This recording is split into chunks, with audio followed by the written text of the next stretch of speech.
All right, English teacher friends, even beloved students, lovers and haters of literary analysis, Kristian Kuhn coming at you, affectionately known as the Bob Ross of composition.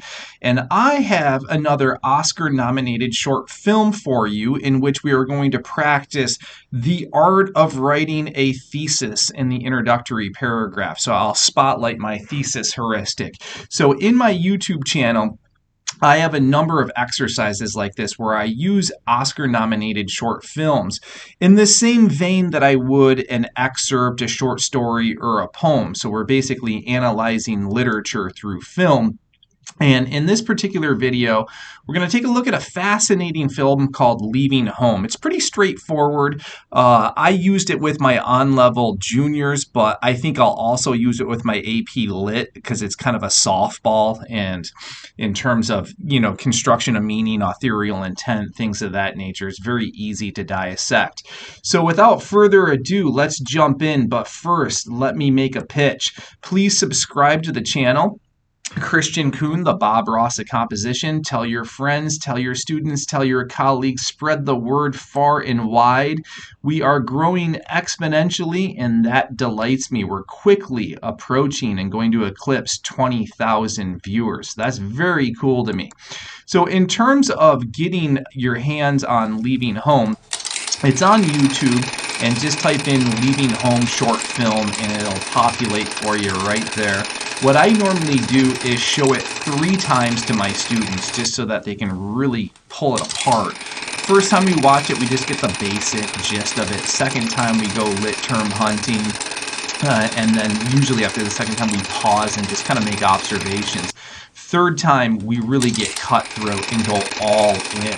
And all we do is write introductory paragraphs for this. So I'm on a block schedule, and I incorporate this into my lessons all the time so that come exam time, especially for AP Lit, I'm in New York State, so I'm obligated to get my kids prepared for the Regents exam. My guys are pretty much situated to crush the thesis point for both of those exams. So we got to ask ourselves the question. We watched the film 3 times. We've analyzed it. We've done our Socratic seminar, fishbowl, Harkness discussion, Plato's Plato discussion, whatever we do. And you got to ask yourself the question. So how do I write the introductory paragraph? And as always, in order for this to make sense for your students, you got to Bob Ross your instruction. And here's what I mean by that. First, teachers, get to the proverbial canvas and easel and paint with and for your students. Literally, paint a couple of introductions and show them how to do this. I know in my own experience that this really demystifies the writing process, and early in my career, I'll be first to admit it, I was terrified to show my student my writing, and I just didn't feel I was any good. I feared that some of my students might be better than me. My first year, I got hurled into the AP classroom, and I had to learn this stuff. So the second thing is this. Bob Ross always used heuristics when he painted. I should say that singular. He used a heuristic known as the wet-on-wet technique. And for my students, they use one of 2 heuristics for the introductory paragraph, the declarative or the inverted. And what I'm going to show you guys in this particular exercise is the inverted. And here's the kicker to this, especially for my AP Lit friends. For FRQ 1 and 2 on the exam, the inverted thesis heuristic works uniformly across the board. And then for my AP Lit or language friends, for rhetorical analysis, we always declare, and then it's a coin flip for the other expository modes like argument, persuasion, synthesis, research. But for Lit analysis, we always invert. Rhetorical, we always declare. So here's the kicker. In all the prompts of FRQ1 and FRQ2 for the AP Literature exam, implicit in the prompt are 2 questions. What is the author's intent, and how does the author construct meaning? So let's break this down. My heuristic calls for 4 sentences. And here's how we break down the math of that.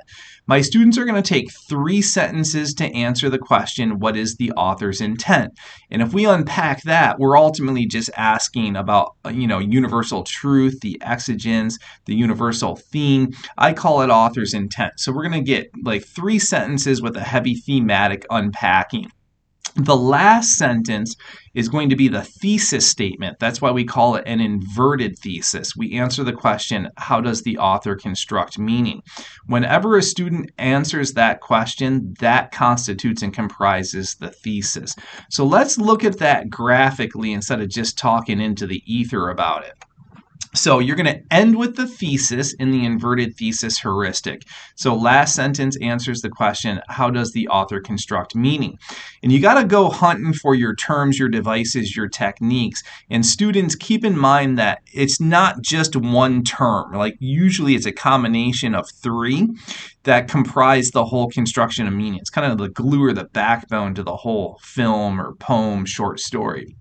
You got to provide some context and background, and that's going to be the 3 sentences that get to the universal truth.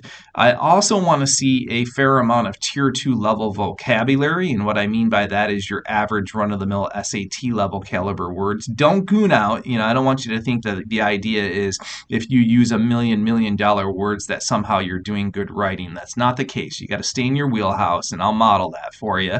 So you got to find the sweet spot in your voice.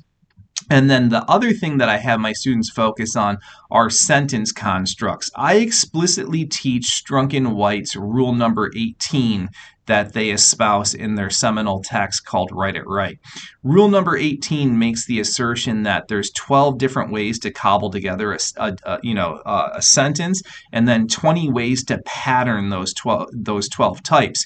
So in my exemplars, I'm going to be kind of a syntactical ninja and just show kids kind of some syntactical choices they can make to cop a good voice rhythm and flow.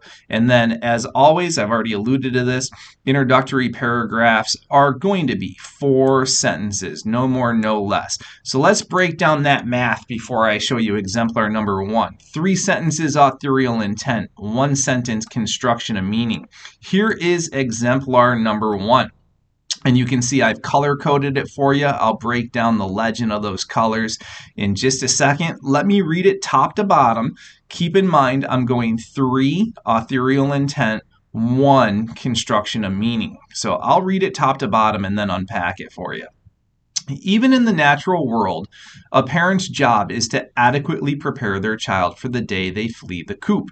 In many ways, childhood rearing is nothing less than one long period of preparation for the eventual flight from the proverbial nest. But one thing is key in this process. It is vitally important that both parents equally prepare their child for this inevitability. In his short film, Joost Lieuwma depicts this reality through situational and dramatic irony. So in red, I have the authorial intent. Can you see how it's just a big thematic umbrella concept? So like, what's the gist of the film? What's the truth? What's the exigence? What's the meaning? Why did Joost even make this film? Like, what's he driving? What's his commentary, right? So all those questions get to the authorial intent, right? And it takes 3 sentences. In the last sentence, you can see my terms. I think this film pretty much is driven by the situational and dramatic irony. So in black, I have that highlighted there. It's really good for kids to, state what terms construct the meaning. And then in green, I have my tier 2. And again, you can see I don't goon out there. I don't sound like a total pedantic nerd. Those words are within my wheelhouse, but it's elevated in academics. I'm writing an academic paper. All right, that might be confuddling. So let's do it again. Let's roll it back and take it from the top. Here's exemplar number 2. In spite of the emotional bonds that form during the child rearing process, a parent nonetheless has a responsibility to prepare their kids for the eventual flight from the figurative nest.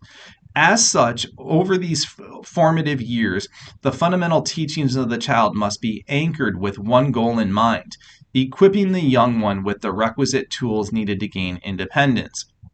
Even though leaving can be emotionally gut-wrenching, one cannot forever arrest the development of a child. In his short film, Joost Lieuwma depicts this reality through a series of interdependent ironies rooted in hyperbolic imagery. All right, let's go in reverse this time. So in this example, I focused on the ironies, but also there's so much hyperbole in this, like everything's over exaggerated. So I went with those two things.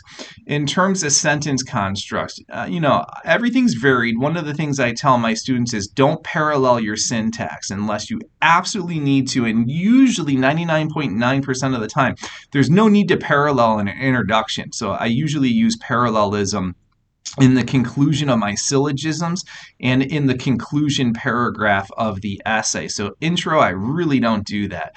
And I'm not doing anything fancy, but you can see I got a colon in there, and none of the sentences mirror the one that precedes it. So I say, all right, drop a sentence, look at it, eyeball it, figure out the type, figure out the pattern. Don't replicate it immediately following, right? You always got to switch up your patterns and your types as you proceed through it. In green, I have some nice vocab: child rearing, figurative, fundamental, formative, anchored, requisite, arrest, and 3 sentences where I just unpack the universal truth. So students, you might be looking at that saying, Kristian, that's hard. Yes, you can. It takes a little bit of practice, like everything. Practice makes perfect. So let me model it 3 times for you. This one I dialed back a little bit, kept it simple. A fundamental rite of passage in a child's life is the eventual fleeing from the protective nest of their parents' rearing and care. The goal of parenting is not to confine a child to the parameters of the family home forever. Instead, parents have a responsibility to prepare their child to be successfully independent once they enter the real world. Right? And that's the whole gist of the piece, right? Is, parents aren't supposed to sequester their kids in their home forever and ever and ever. The goal of parenting is that you raise independent children. And that's basically what the film producer is doing. So what are the terms, the devices, the technique that can create that universal truth? Here it is. In his short film, Joost Lieuwma depicts this reality through situational and dramatic irony. All right, my kids, if you're painting with me, pause here, give it a try. All right, I'm going to sign off, my friends. If you need to reach out to me for anything, you can give me an email at teachingwritingcoach@gmail.com. Also note I'm a lead teacher for the National Writing Project. I present often with NCTE, Perfection Learning, Applied Practice, and have a whole bunch of comings and goings. So if you want to see my calendar of events, go to teachinghowtowrite.com. I also do a lot of PD throughout the year. Some of it I do independently, so if you want me to come into your department or school and lead some PDs, just drop me an email and we can talk specifics, your needs, my cost, etc. And most of the PDs that I offer through NWP are free. All the other companies that I mentioned are free. A few NWP PDs are for a nominal fee, so you can go to www.teachingHowToWrite.com and just see what's good for you. Students, note that I own my own tutoring company. I call it Write at Ivy Write. I did all of my grad degrees at Ivy League schools, and I actually worked at Brown in admissions for a little bit. So especially come college application season, I'm pretty expert on getting kids to write some super, super good supplements and personal statements. So if you want to tackle that with me, give me an email. And again, we can talk specifics.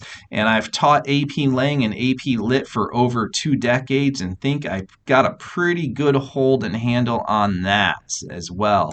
So, all right, teachers, students, happy teaching, happy writing, and I'll see you in the next writing workshop.